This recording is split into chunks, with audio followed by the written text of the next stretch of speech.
Olá a todos, sejam bem-vindos à terceira aula da disciplina de Construção de Sites 1. Este é o material de apoio que está sendo desenvolvido para o curso presencial de Técnico de Informática com foco em desenvolvimento de sistemas, oferecido pelo Instituto Federal de Sergipe no campus Tobias Barreto. Eu espero que esse material ajude não somente aos nossos alunos, mas também a toda a comunidade externa que participa aqui do YouTube. Bom, hoje vamos falar a respeito de algumas tags básicas de HTML que a gente vai precisar, tá, para começar a construir nossos documentos.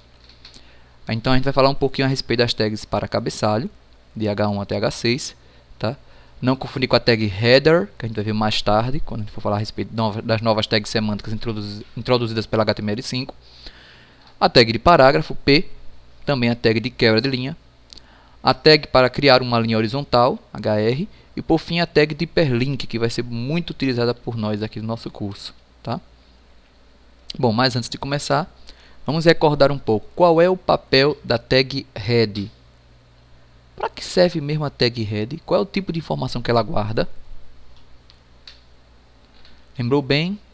Quem lembrou aí, né, quem recordou, que a gente usa a tag head para especificar informações a respeito da página, não o conteúdo em si, mas informações sobre ela. Por exemplo, o tipo de codificação, qual é o título dessa página, qual é o título desse documento, quais são as palavras-chave, descrição, tá? E linkamos nela com arquivos externos. E qual é o papel da tag body?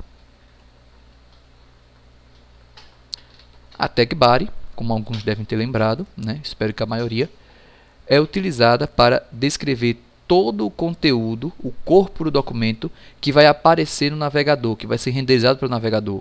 Tá? Então é o conteúdo em si. Então são as áreas de cabeçalho, de rodapé, e propagandas, imagens, texto, hiperlink, tudo que vai aparecer no navegador naquela área lá, naquele retângulo branco, né? Inicialmente branco quando não tem nenhuma página carregada. Isso aí é o que vai estar dentro da minha tag body, tá? E qual tag eu uso para especificar o título da minha página mesmo? Dica, é uma tag que a gente usa dentro da tag head. Tá? É a tag de título, é título que a gente viu, tá? Quem quiser pode recordar na última aula, tá certo? Que a gente usa para especificar o título de minha página. Bem, agora vamos começar a ver as novas tags que a gente vai utilizar aqui, né? Que a gente até agora viu somente as tags head, body e HTML, né? Que é a tag principal que envolve todo o conteúdo. Vamos ver agora então as tags que a gente pode utilizar para especificar cabeçalhos. Essas tags para cabeçalho aqui, eu gosto de fazer uma analogia, uma comparação com os estilos do Word. Se você já usou o Microsoft Word ou o Writer do LibreOffice, você já deve ter visto os estilos. Lá tem estilo título 1, título 2, título 3, etc. Então, aquele título 1, título 2, título 3, etc. corresponderia a cada um dos cabeçalhos aqui, H1, H2, H3, em diante até H6. Tá? Então, a gente tem 6 níveis diferentes de cabeçalho aqui. Então, quando a gente fala das tags para cabeçalho aqui, de H1 até H6, a gente está falando de tags usadas para identificar títulos de seção dentro do documento. Da mesma forma que a gente usa um título ou um subtítulo, né, um título 1, título 2, título 3, dentro do meu documento Word, para destacar o título de cada seção, da mesma forma eu vou fazer aqui. Tá? E aí a gente tem que lembrar o seguinte, tomar cuidado para não pensar que a primeira seção do meu texto, né, da minha página, vai ser H1, a segunda é H2, a terceira é H3, assim por dentro. Não. Lembrem como é que funciona em Word, tá? Em Writer. Estilo título 1 eu aplico para as seções mais importantes. Por exemplo, então, se eu tiver um documento e eu tenho vários capítulos, cada título de capítulo eu poderia utilizar uma tag H1. Já as seções dentro de cada capítulo, né? Então tem um segundo nível de importância aí eu utilizaria título 2. Tá? Então, cada tipo de capítulo, capítulo 1, título 1, capítulo 2, título 2, capítulo 3, título 1 também, né? Desculpa, capítulo 1, 2, 3, eu acho que eu troquei, tudo título 1, capítulo 1, título 1, 2, título 1 também, capítulo 3, título 1 e assim por diante. Agora, quando eu chego nas seções, aí eu vou usar título 2. E subseção, aí seria título 3. Então, da mesma forma aqui. Então, quando eu crio minha página aqui, geralmente o nome da página, que é o mais importante, né, o nome do documento, eu vou colocar lá em cima no topo para destacar em H1. E cada uma das seções que eu vou ter dentro da minha página, aí eu vou colocar em H2. E se eu tiver uma subseção, em H3 e assim por diante. Então tomar cuidado e não pensar que cada seção tem que enumerar de 1 até 6, não. H1 é o mais importante do documento, geralmente tem somente um H6, tá? E vai descendo em importância até o H6, que seria o menos importante. Geralmente eu não vejo documentos sendo criados com mais do que H3, H4, tá? Se você sentir necessário, tudo bem, mas eu não vejo muita necessidade, tá certo? E aí tomar cuidado para não confundir essas tags com a tag head, tá? Ou a de título. Por quê? H1 e H6 definem títulos e subtítulos de seção dentro da página. São usadas dentro do body, tá? É diferente do head. Tomar cuidado porque o head também é cabeça, né? Lembra a palavra cabeçalho que a gente tem aqui? Mas aqui é para descrever informações sobre a página. E título define o título da página, mas é o que vai aparecer na barra do navegador. Não é o que aparece dentro daquela areazinha branca, tá? Ali dentro, quando eu quero que apareça, eu uso um H1 ou H2, tá certo? Aí aqui agora temos um exemplo. Então isso aqui tudo estaria dentro lá da minha página, dentro do body, tá? Como se eu fosse colocar toda a estrutura aqui com body e tudo, ia ficar muito maior, não ia dar para ler direito, então eu coloquei aqui só o conteúdo do body. Então eu tenho aqui dentro do body, né, uma tag H1 com o título. Veja que o título da página, da minha seção aqui, começa com H1, conteúdo, fecha H1, né? Segue aquela regrinha de tag, abrir tag, fecha o tag. Cada parágrafo, já a gente vai ver aqui que parágrafo eu abro e fecho com tag P, tá? E aí eu tenho uma seção e outra seção dentro do meu documento. Então eu tenho uma página aqui que é lista de palavras lista de plantas silvestres na Amazônia, um parágrafo introdutório e aí duas seções. Cada seção é um H2, tá? Então não é H1, H2, H3, H4, assim por diante, não. Depende da importância. O mais importante é H1, seções H2. Se eu tivesse uma subseção seria H3, tá? Tenho aqui então um exemplo de como posso utilizar essas tags. Você pode testar em seu computador agora. Se você quiser, você pode pausar, digitar esse conteúdo, até não precisa nem digitar o parágrafo inteiro. Seria só para testar, para ver como funciona. Então, se você quiser, eu vou esperar alguns segundos. Você pode pausar, digitar, lembrar de criar toda a estrutura da página, salvar e ver como fica. Bom, agora eu vou continuar, tá? Mais à frente eu vou colocar todos os exemplos que eu estou colocando aqui lá no meu site, tá? Na minha página que está aí embaixo na descrição. E aí quando eu colocar lá mais à frente eu vou colocar um quadradinho aqui, uma informação descrevendo que já está lá disponível, tá certo? Bom, e quanto à tag de parágrafo? Como a gente já viu, a gente vai utilizar a tag de parágrafo para cada um dos parágrafos em um documento. E aí cada parágrafo vai estar separadamente envolto pela tag P. Então, todo parágrafo eu vou iniciar o parágrafo com P, seria como se eu botasse tag P aqui e fechasse com P aqui, barra P. Abro com tag P aqui, fecho com barra P aqui e assim por diante. Agora tem uma coisa, caso uma tag P não seja fechada corretamente, tá? Então vamos supor que eu abri tag P aqui, mas não fechei aqui no final a tag P. Aí eu abro uma nova tag P, né? Então tipo, eu abri com tag P, abri tag P, abri tag P, abri tag P, e em nenhum momento eu fechei as tags. O que acontece nesse caso? A maioria dos navegadores, de forma implícita, fechará antes. Então, no caso da mesma forma como o Google Chrome criou aquela estrutura virtual da página, né, já que não tínhamos criado no exemplo do Olamundo, da mesma forma ele fecharia aqui, implicitamente, cada um dos parágrafos antes da abertura do novo, por um motivo muito simples. Não dá para ter um parágrafo dentro de outro em HTML. Você não pode, tá? E até porque, segundo a forma da própria linguagem, né, como a gente escreve, não existe um parágrafo dentro de outro, tá? Então, sempre que ele vê uma nova tag de parágrafo, se o anterior não fechado, ele sabe que obrigatoriamente tem que fechar. Ele vai fechar o anterior, tá? E abrir o novo. Mas eu recomendo que faça da forma mais adequada, que é para cada conteúdo, para cada parágrafo seu, abrir e fechar corretamente, para evitar problemas, tá?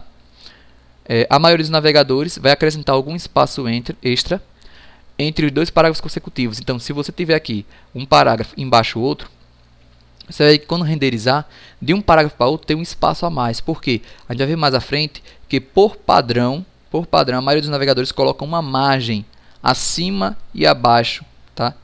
Dos parágrafos. Ele quebra a linha e coloca uma margem acima e abaixo. Então, fica um espacinho a mais entre um parágrafo e outro. Quer fazer o teste? Só pegar esse exemplo, colocar lá, tá? Esse exemplo até não é tão bom, mas já sei. Vocês podem colocar esse exemplo e tira essas seções aqui, ó, tá? O objetivo de vocês não é ver a seção, é ver o espaço que vai ficar entre um parágrafo e outro. Quando você fizer isso, mesmo que vocês coloquem essa tag P logo após a outra, e essa aqui também logo após, seja tudo junto, colado, quando você renderizar, você vai ver que entre um parágrafo e outro, onde ele percebe que terminou um parágrafo e começou outro, ele vai colocar um espaço extra de um para outro, tá? Que melhora bastante a leitura. Bom, agora vamos a mais um exercício da gente.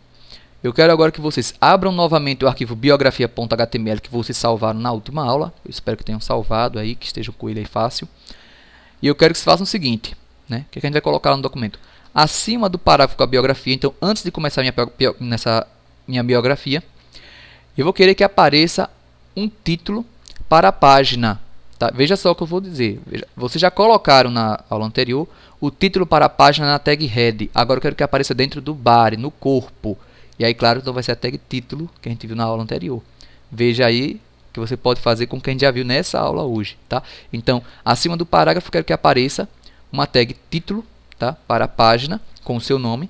E abaixo do parágrafo que a gente já escreveu, tá? E aí, claro, agora como vocês já viram as tags de parágrafo, eu quero que coloquem ele envolto, né? Então tem que abrir e fechar parágrafo. Na aula anterior vocês não precisavam abrir e fechar parágrafo. Agora já precisa, vocês já sabem como é que faz a tag parágrafo, tá? Então toda vez que eu falar que eu quero um parágrafo agora, eu quero que vocês façam usando a tag de parágrafo. Então abaixo do referido parágrafo, teremos agora uma nova seção, tá? E aí vocês vão colocar aí, provavelmente, uma tag que a gente viu na aula de hoje, de como colocar um cabeçalho de seção, na qual você deve colocar seu e-mail e nome no Facebook abaixo dela, tá? Uma dica, fica mais organizado se botar o e-mail em um parágrafo e o nome do Facebook em outro. Bom, vou esperar um pouquinho, você pode pausar o vídeo e fazer e voltar aqui que eu vou explicar a respeito de como vai ficar então esse exercício. Bom, eu acredito que você já voltou, né? Já fez e já voltou. Nesse caso, deixe-me agora explicar um pouquinho. Então, como acima do parágrafo da biografia, nós vamos colocar um título. O aconselhar, como vai ser o título mais importante da página, é que seja utilizada a tag H1. Então, vai abrir tag H1, colocar o título que vai ser o seu nome. No meu caso, seria Cristiano Santos, né? Cristiano Lima Santos. Fecha H1. No parágrafo da biografia, eu vou colocar lá, vou abrir e fechar com a tag de parágrafo, então abre tag P, escrevo um parágrafo explicando sobre a minha vida, né, sobre minha rotina, fecho com tag P, e aí abaixo eu vou colocar uma seção, encontre-me. É uma seção na minha página, é importante, mas não é tão importante quanto a anterior. Então já que eu usei H1 no outro, eu vou usar H2 nesse, tá? Hierarquicamente é menos importante. Então abre tag H2, encontre-me, fecha tag H2. Semelhante, voltando aqui, a esse exemplo. Então, aqui seria H1, ó, e aqui o H2 que a gente está falando. Tá? Depois de colocar isso, logo abaixo você pode colocar um parágrafo com seu e-mail. Pode vir lá, e-mail, abre parágrafo, e-mail, 2 pontos, coloca seu e-mail, fecha tag de parágrafo. E aí em outro parágrafo, Facebook, 2 pontos, o hiperlink, tá, para sua página no Facebook. E fecha tag de parágrafo. Tá? Espero que tenham feito mais ou menos assim. Mais uma vez, mais à frente eu vou disponibilizar o conteúdo desses exercícios no meu site, tá? E aí eu vou incluir aqui a informação descrevendo que já está lá disponível. Vamos agora falar a respeito da tag para quebra de linha, né? Vamos supor que você não quer usar parágrafo, mas você precisa quebrar linha, descer para a próxima linha, né? A gente vai ver já que vai ter um efeito visual diferente de um para outro, tá? Então, se você quiser somente inserir uma quebra de linha, quero quebrar a linha e ir para a próxima. Nesse caso, eu posso, no ponto em que eu quero quebrar a linha, colocar a tag BR, né? Então, vou abrir menor, BR, fecho com maior, pronto. Já coloquei uma tag naquele ponto, que ali vai quebrar a linha e vai iniciar uma nova linha logo abaixo, sem iniciar um novo parágrafo. Tá? A diferença é essa, eu quebrei a linha, desci para a próxima linha, mas não iniciei um novo parágrafo. Então vai ter uma diferença visual. A quebra de linha não vai acrescentar aqueles espaços entre parágrafos. Fica como se fosse parte do mesmo parágrafo ainda. Quebrou a linha, mas fica no mesmo espaçamento que as linhas anteriores. Tá?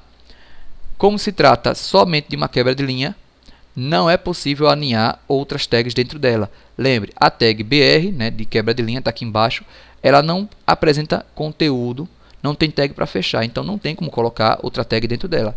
É BR e acabou. Então colocou tag BR ali, quebrou a linha e acabou. Não tem mais nada que fazer.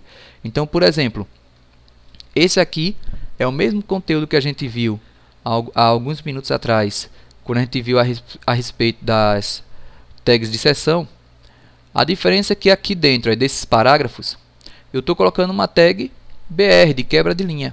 Tá vendo? Quando eu coloco essa tag de quebra de linha, o que vai acontecer? Esse conteúdo aqui vai começar automaticamente aqui embaixo, mas sem dar um espaçamento maior, como por exemplo esse espaçamento que eu estou vendo aqui, tá? Porque na verdade, de um para outro só quebrou a linha, então desce logo abaixo. Não vai dar um espaçamento maior. Quem quiser ver visualmente, perceber que realmente só vai quebrar e vai descer essa parte aqui para baixo, quem quiser ver, é só pegar dos slides que estão lá no site, copiar e colar, tá, numa página, ou eu vou dar alguns segundos aqui, vocês podem pausar o vídeo e digitar o conteúdo.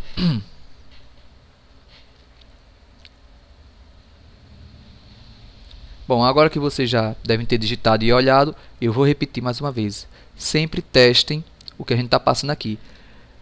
Vou estar passando vários conteúdos aqui e é um meio bem rápido aqui, então não dá para mostrar cada um exercitando aqui, mas você pode simplesmente parar o vídeo e copiar e colar, né, do slide se tiver em mãos, ou digitar num documento e testar para ver como funciona, tá certo? Agora que vocês já testaram, já viram como funciona a quebra de linha, vamos ver a respeito de uma tag para criar uma linha horizontal na página. É uma tag bem simples, tá? Em que você pode querer de repente fazer o desenho de uma linha no seu documento, uma linha horizontal que vai riscar de uma ponta a outra da página. Mais à frente a gente vai perceber que usando CSS a gente pode definir a espessura da linha, cor, qual é a largura dela, né? qual é o comprimento dela. A gente pode, por enquanto, nossa linha vai ser sempre uma linha horizontal que vai de um canto a outro da página. Acabou, tá? Para colocar essa linha em qualquer momento do meu documento, basta eu usar a tag HR, né, que vem de Horizontal Rule, né, ou Row, né, que também é, né, linha horizontal. Então, basta usar isso aqui e ele vai riscar uma linha de um lado a outro. É interessante numa página quando eu quero, por exemplo, mudar de assunto, eu quero deixar bem claro que eu estou mudando o tema, o foco da página, alguma coisa assim, né, ou para quebrar, para dividir em seções, tá? Para separar elementos de uma lista, se eu não estiver usando uma tag de lista, a gente vai ver mais tarde como fazer isso. Aí eu posso usar essa linha para desenhar, né, na tela, e aí eu separo esses elementos, tá certo? Então, um exemplo, veja que eu peguei todo o conteúdo anterior e em vez de ter os títulos de subseção, eu agora estou só colocando uma linha horizontal no lugar deles, tá vendo? Então, onde tinha um H2 com o nome da seção, troquei por um HR somente. Vocês podem pegar esse conteúdo, copie e cole no navegador, se você tiver com um slide em mão, ou então chegue no documento que você acabou de digitar e só troque por HR, aquelas seções, salve e veja no navegador como é que fica. Bom, se você acabou de testar, você deve ter percebido lá que vai ficar uma linha horizontal, tá certo? Indo de um lado ao outro navegador, tá? E como eu disse, mais à frente a gente vai perceber como a gente pode fazer para customizar essa linha, para personalizar ela segundo as nossas necessidades. Mas agora vamos para uma outra tag bem importante que a gente vai precisar estudar, que é a tag Hyperlink. E essa a gente vai usar bastante. Mais à frente a gente vai estudar como construir menus, né? Já quase no final do nosso curso. E aí a gente vai usar bastante Hyperlink, tá? Então, e hoje, tudo na internet praticamente é construído em cima de hiperligações. São documentos HTML com hiperligações, né? Hiperlinks, ligando um documento a outro. E aí, para eu criar uma ligação de um documento com outro, né? Aliás, a gente também pode utilizar para disparar funções JavaScript, tá certo? A gente não vai estar usando esse modo ainda, a gente vai estar utilizando hiperlink somente para abrir novos documentos. Mas mais à frente a gente vai perceber que dá para criar um hiperlink que, ao ser clicado, em vez de abrir um documento, ele vai disparar uma função JavaScript. Repito, a gente vai ver isso somente em construção de sites 2, tá? Então, por enquanto, ele não vai fazer isso. E aí eu posso criar a ligação com qualquer outro documento ou com uma parte do documento atual. Se eu quiser fazer a ligação com outro documento, eu posso usar o href, que é o atributo, tá? Então, olha só, o nome da minha tag de hiperlink é A, tá? Por que A? Porque vem da palavra âncora. Antigamente a gente chamava também de âncora. Hoje o pessoal só chama de tag de hiperlink. Mas a gente chamava de tag de hiperlink ou âncora, porque tem uma diferença entre os dois. A gente chamava de âncora, né? Os pontos que a gente usaria no documento, que também usava tag A para especificar para onde iria pular, né? E aí o hiperlink, ao ser clicado, poderia ir para a âncora, que também tem o mesmo nome. Agora a gente não usa mais esse termo, a gente só chama de hiperlink mesmo. Então, eu posso fazer uma ligação com outro documento, uma outra página qualquer. Para isso, basta que no href, né, O href é a referência para o arquivo, ou o local onde está aquele documento. Então eu posso colocar lá o link da página, por exemplo, aqui eu estou colocando a página do google.com, né, .com.br. Sempre que eu for colocar uma página externa ao meu servidor, ao meu domínio, eu tenho que começar o endereço com http://. Professor, e se eu só colocasse www.google.com.br sem o http://, ele ia pensar que era um endereço relativo, ou seja, que está dentro do meu servidor, do meu domínio, e ia tentar procurar essa página no meu domínio e ia provavelmente dar um erro se eu não tivesse uma página chamada www.google.com.br. Então, para evitar esse problema, sempre que for referenciar um domínio externo ao domínio onde está o seu site, comece com http:// ou https:// ou o tipo de protocolo que você estiver utilizando. A gente vai ver mais tarde que a gente pode colocar, né, um hiperlink aqui, que é ao ser clicado. Se a pessoa tiver um cliente de e-mail configurado, abrir o cliente já com o nosso endereço de e-mail para ele poder escrever, eu poderia colocar aqui mail to, no lugar disso aqui, o endereço de e-mail. Tá? Se eu quisesse abrir um arquivo no FTP, //. Então, geralmente, protocolo // ou mail to, o endereço de e-mail, tá? Que aí abriria no cliente de e-mail da pessoa. Essa tag é uma tag que aceita como conteúdo o texto que vai receber o hiperlink. O texto vai ficar azulzinho, geralmente com sublinhado. Veja que azul com sublinhado é o padrão do navegador. A gente pode, mais tarde, usando CSS, alterar a aparência desse hiperlink, mas por enquanto o padrão de todo hiperlink é aparecer azul com o seu texto sublinhado. Então, esse texto aqui é o texto que vai estar lá marcado como hiperlink. Se eu clicar em cima da palavra ir para o Google, eu vou automaticamente para a página do Google. Eu também posso ter uma ligação com uma outra parte do mesmo documento. Então, por exemplo, vamos supor que, aí você vai ver muito isso na Wikipedia. Chega em qualquer página da Wikipedia, você vai ver que lá em cima tem um quadrado, né, logo após uma introdução, com vários hiperlinks para cada uma das seções do documento, né? Então, se eu procurar um hiperlink, uma página na Wikipedia a respeito de um filme, né, por exemplo, Cubo, aí eu vou ver um hiperlink lá para a seção que tem o elenco, hiperlink para a seção que tem a sinopse, curiosidades, referências externas, etc. Tem várias seções lá no documento. E aí, quando eu clico em um desses hiperlinks, ele não vai para uma nova página, ele vai para uma seção dentro desse documento. Como é que eu faço isso? Aqui, em vez de colocar o endereço de uma página, eu vou colocar Jogo da Velha, o nome do identificador da seção que está com aquele conteúdo, e o texto que vai estar linkado. Então, esse texto aqui, visita a seção de dicas, vai estar lá azulzinho, com um hiperlink, né, com sublinhado. Se eu clicar, eu vou direto para a seção dicas. Tá? E aí, o que é que eu faço? Na seção que eu quero que seja para onde a pessoa vá quando seja clicado, eu vou colocar um ID com o nome que eu especifiquei aqui. Então, veja que aqui eu coloquei href igual Jogo da Velha, para dizer que está vindo um identificador, dicas. E aí, na seção que eu quis, né, lá numa tag, tem que colocar isso dentro de uma tag. Não adianta colocar esse texto solto na página, isso aqui tem que ser dentro de uma tag. Lembre que os atributos globais, a gente tem um atributo chamado ID. Então, lá em H2 eu vou ter ID igual dicas. Veja que aqui é sem o Jogo da Velha. Tá? E aí, quando ele clicar nesse aqui, ele vem para cá.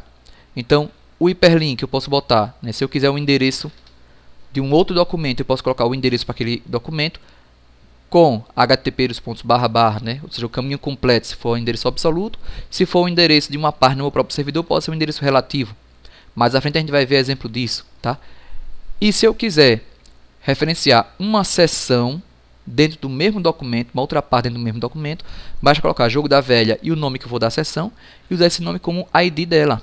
Tá? E aí lá no meu documento, onde tiver isso aqui, a página vai rolar automaticamente para cá.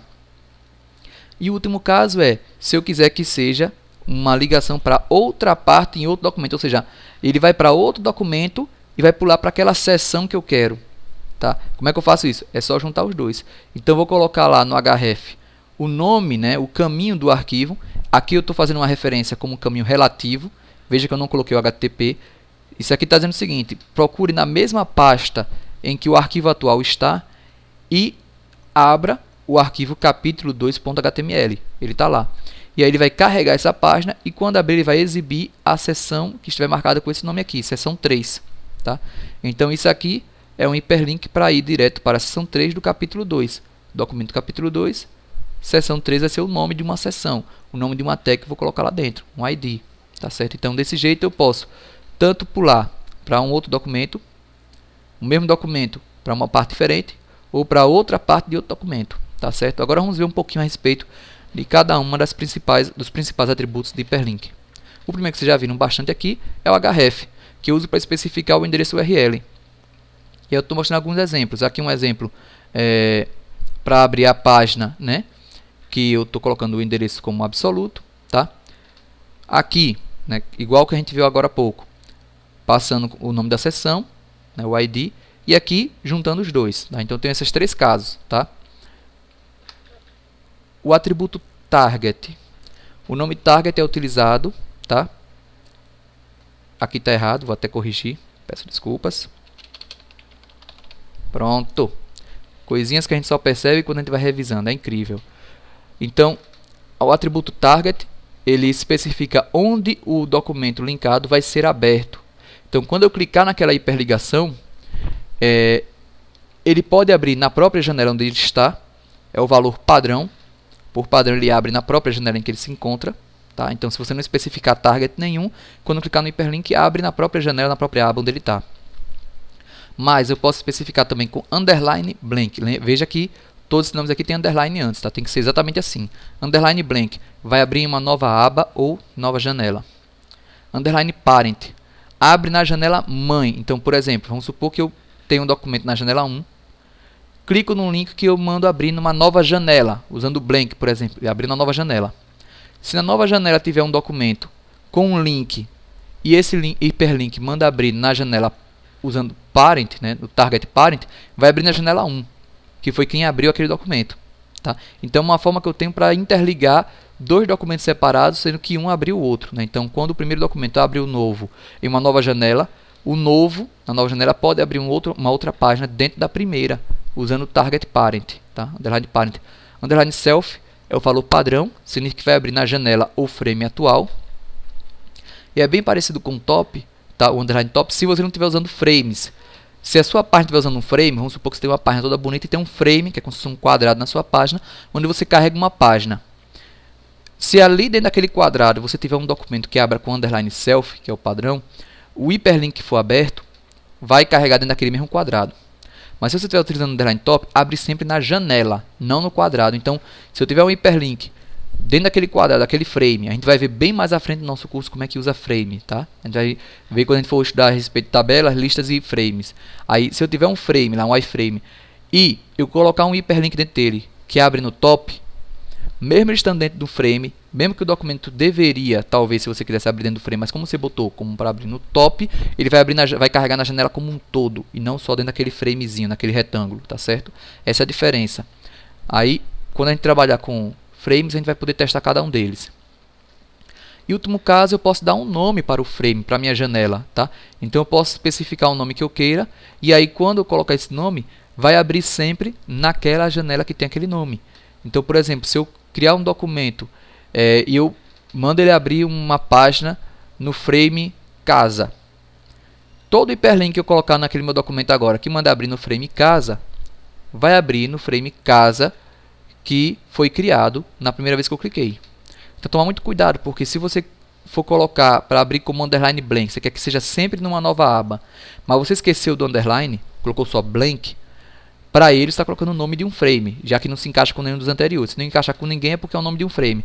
Aí vai abrir o primeiro numa nova janela, porque não tem na janela chamada blank. Aí você, funcionou, porque abriu numa nova janela. Mas é quando você for clicar no segundo link, que também é para abrir numa nova aba, ele vai carregar naquela segunda janela que a gente abriu. Por quê? Porque como você colocou só blank, ele está achando que ali é o nome de um frame, de uma janela, e vai abrir todos que tiverem com aquele nome, com aquele exato nome, blank, sem underline, ali. Então, tomar muito cuidado com isso, que eu sempre vejo alunos esquecer de colocar o underline, e aí isso não funciona correto. Né? Aí até funciona na primeira vez que abre, porque vai abrir uma nova janela, do segundo em diante está bagunçado. Né? Ele vai abrir por cima da mesma janela, e você queria que sempre fosse uma nova janela. Então, aqui um exemplo de uso. Né? Desse jeito aqui, eu vou, ao clicar no link visitar, né, o hiperlink vai abrir a página do Google, google.com.br, numa nova janela. Sei disso porque eu estou aqui passando com underline blank. Bom, além dele, nós também temos o atributo rel, né, que significa relação, né? Ela especifica o tipo de relacionamento entre o documento atual e o novo documento que está sendo linkado, né? Os valores mais comuns são nofollow, author e bookmark. Vamos explicar agora cada um deles. No caso do nofollow, você está dizendo o seguinte, que aquele link que você está abrindo, está passando o link para ser aberto se a pessoa quiser clicar, mas você está dizendo para os motores de busca não levarem ele em conta, né, para não visitar aquela página por qualquer razão. De repente você não apoia o conteúdo daquela página, você está fazendo um texto que critica aquela página. E você está criticando, você obviamente não quer que os motores de busca achem que você está dando um voto favorável, né? Outro exemplo, a Google recomenda que toda imagem, todo hiperlink em uma página que seja propaganda tenha também um atributo nofollow, né? O rel nofollow, que é para dizer que não é para ser visitado. Você não está votando favoravelmente por aquela página, tá? Isso é muito levado em consideração para posicionar as páginas nos motores de busca. Então aqui está um exemplo. Eu tenho aqui um link, né, um hiperlink na palavra visitar. O endereço é do Google e o rel nofollow, tá? Então com isso eu estou dizendo nos motores de busca para não visitar essa página que eu não estou dando um voto positivo. É somente uma referência para caso o usuário queira ver, mas eu não estou me posicionando favoravelmente em relação a ela. Um outro exemplo é quanto ao author, né? Que eu posso colocar o href como endereço para uma página minha, por exemplo. Vamos supor que eu estou escrevendo lá no meu blog, né? Eu tenho um site que é o Clube do Dinheiro, e aí eu coloco um hiperlink para a minha página no Facebook. Veja, eu estou criando aqui um hiperlink para a minha página no Facebook. E eu quero criar uma relação dizendo que essa página aqui é a página do autor deste texto, né? Daquele hiperlink, daquele documento HTML. Então eu estou colocando esse hiperlink e coloco lá relação igual author. Com isso ele já sabe que essa página para onde está indo é uma página, um dos perfis deste autor, tá? São dois exemplos mais comuns. O outro é bookmark, que aí você pode utilizar para dizer que ali é como se um favorito, está salvando o endereço de página para visitação, para uma lista de resources, né, por exemplo. Mas os mais utilizados são esses dois primeiros, nofollow e author, principalmente nofollow. O author começou a ser utilizado bastante em final da década de 2000, né, por recomendações da própria Google, para criar um tipo de autoria entre documentos, né, saber qual é o perfil de cada pessoa, quem escreve mais sobre finanças, né, e assim definir uma relevância quanto aos seus conteúdos. Mas com o tempo a própria Google deixou de utilizar isso, né? E como ela não está mais utilizando isso, não está mais ranqueando, não está mais mostrando isso nos motores de busca, com o tempo essa informação acabou caindo em desuso. Então hoje você não vê muita gente usando isso, apesar de que tem bastante gente ainda usando, mas não é mais obrigado, tá certo? Não tem mais o mesmo peso.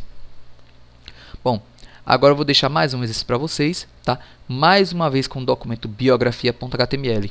Eu quero que vocês abram o documento biografia.html e incluam dois hiperlinks, um no endereço e-mail, tá? Que eu quero que, ao clicar em cima do endereço de e-mail de vocês, abra o seu e-mail no cliente de e-mail da pessoa.